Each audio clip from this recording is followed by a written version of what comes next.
Allahumma salli ala Muhammadin wa ala ali Muhammadin kama sallaita ala Ibrahim wa ala ali Ibrahim innaka Hamidum Mujeeb. Allahumma barik ala Muhammadin wa ala ali Muhammadin kama barakta ala Ibrahim wa ala ali Ibrahim innaka Hamidum Mujeeb. Imam Sahib says that the dars of the traditions of the Holy Prophet ﷺ that is being given these days is to do with a good treatment of people in the society and betterment of people who live in the society. There are many different aspects of this and there are many different ways this comes to the fore.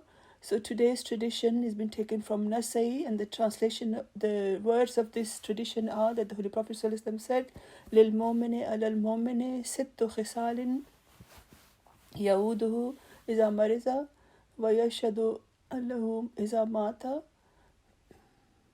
wa yujibuhu iza da'ahu wa yusallimu alayhi iza laqiyahu wa yushabbituhu iza atasa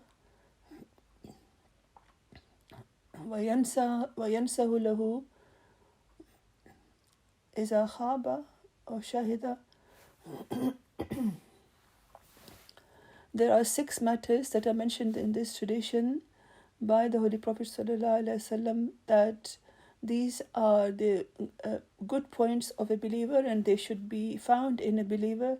And if a person has all of these 6 matters, 6 good deeds that are present within him, then he should regard that he has reached a very good status. The translation of this tradition is that for a believer has to perform 6 acts for another believer, and also. So the first of these is that if someone falls ill, another should go and inquire after his health. This has been mentioned before as well. If this can be done in person, then that should be what should be done. But the visit should be brief. And if you cannot go and visit, then at least you should ask. At the very least, you should phone and ask after somebody's health. And the second goodness that must be found in a believer is that if somebody passes away, then people should go to their funeral, because this is a very blessed thing, because a person who is offering the funeral prayer, it's a prayer for himself and for the person who has passed away. So one must try to attend a funeral prayer as far as it is possible, and if you cannot be present, then the funeral prayer can also be read in absentia. The third point that should be found in a believer is that if someone asks someone for help, if he is in some kind of difficulty or if in some burden has befallen him, then whatever need he has, and he asks his believing friend, then it's an obligation for him to respond to him. And the next is that when he meets a believer, he should say salam to him, whether it's at home, in a bazaar, or if you meet another believer, you must say assalamu alaikum wa rahmatullahi wa barakatuhu in a complete form. Imam Sahib said some people just say assalamu alaikum as well. This is fine. So this is also an obligation of a believer, and it's a very good act, and it becomes compulsory for him to do so. And what you should do, the way one should practice this is that one should try to be first in saying salam to someone. Imam Sahib says that when 2 people come towards each other, then it is usually when somebody is close enough to hear you, then you should say salam to them.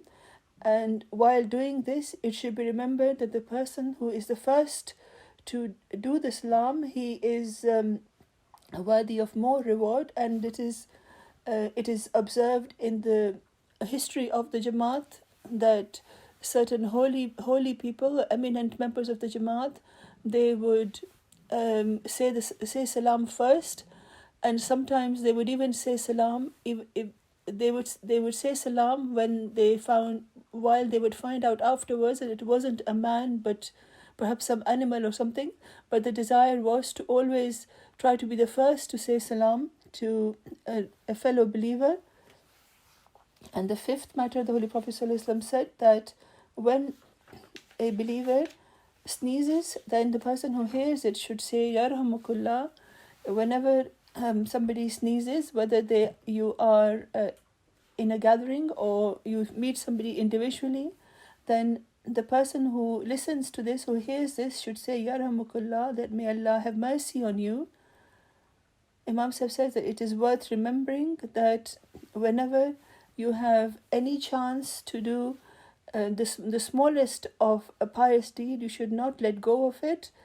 When you meet someone and someone sneezes, then you should say Yarhamukullah to them, even though it may seem a small matter, but to do this prayer and to be the first to do this prayer and to perform this good deed first is something which is very liked by Allah, and these are regarded as one of the qualities of a believer, to have these 6 things present in them. So the 6th of these is that to wish and hope for the best for someone, whether confronting him or not. Imam Sahib said that sometimes when you see somebody face to face, then you should always speak of goodness. You should try not to say anything in which there is an evil aspect or any aspect of trying to damage someone or harm them, and neither should you speak about them behind their backs. So if the person is present, then you should speak well to them. But Imam Sahib says that while the person is not present or he has gone away, Imam says that I hope this happens very rarely, but people sometimes utter such words that are tantamount to backbiting. They begin to talk about people's defects or their faults, and they mention it to each other. So if someone does backbiting, then it's a very major sin, and it has been clearly mentioned in the Holy Quran and numerous times in the Hadith as well.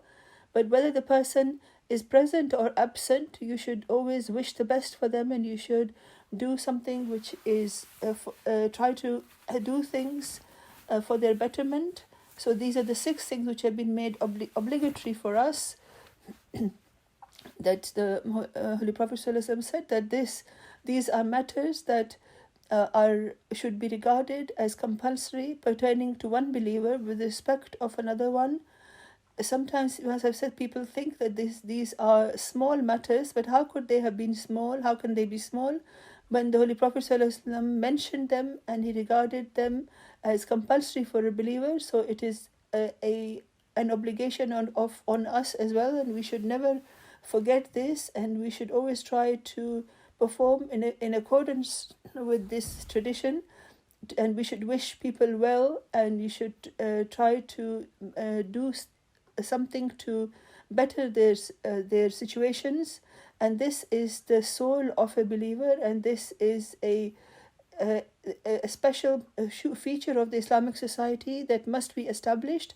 And if one person practices this, then another will also copy them. And if this happens, then a true Islamic society will be born, inshallah. May Allah enable us to perform in accordance with this tradition. Ameen. In the next tradition, Imam Sahib says that the Holy Prophet ﷺ said, Inna sadaqata la tudfi'u ghazab al-rabbi wa tadfa'u mitat as-soy. This tradition has been taken from the book of tradition called Tirmizi, and the translation is that the Holy Prophet ﷺ said that surely sadaqah or charity, the giving of charity, protects from Allah's wrath and cools Allah's wrath, and it takes away, and protects people from a horrible death. Imam says that this is a believing person's practice, and it becomes a habit for them, and people normally think that this paying of charity acts as a remover of ill fortune. Of course, that's true as well. Allah keeps worries and problems from someone who gives sadaqah or who gives charity. So two things are mentioned here, that when somebody gives sadaqah, gives charity in the path of Allah, then it should be done even when somebody is in a good state. So do give charity while healthy, so you remain healthy and you kept safe from illness. So this charity keeps away a horrible death from someone. So we can tell very easily from this tradition that when one is in a good situation, one should continue to give charity. It doesn't have to be a lot of charity, it could be small, but it should be given with a good intention, and it should be given regularly, and then the result of that will be that it cools Allah's anger. If Allah is angry with us for some sin that we may have committed, and as a result of that, if there is going to be some sort of punishment, then that is kept away from that person. So charity should be given regularly, even if it's a small amount. And the next matter that Allah the Holy Prophet ﷺ reminds us, that it keeps a horrible death away from us. So this is a huge benefit. If somebody continues to give charity, then Allah protects a horrible death away from himself. So his death is easy. He dies upon the pleasure of Allah. May Allah enable us to remember these matters, and may Allah enable us to act in accordance with them. Ameen, summa ameen.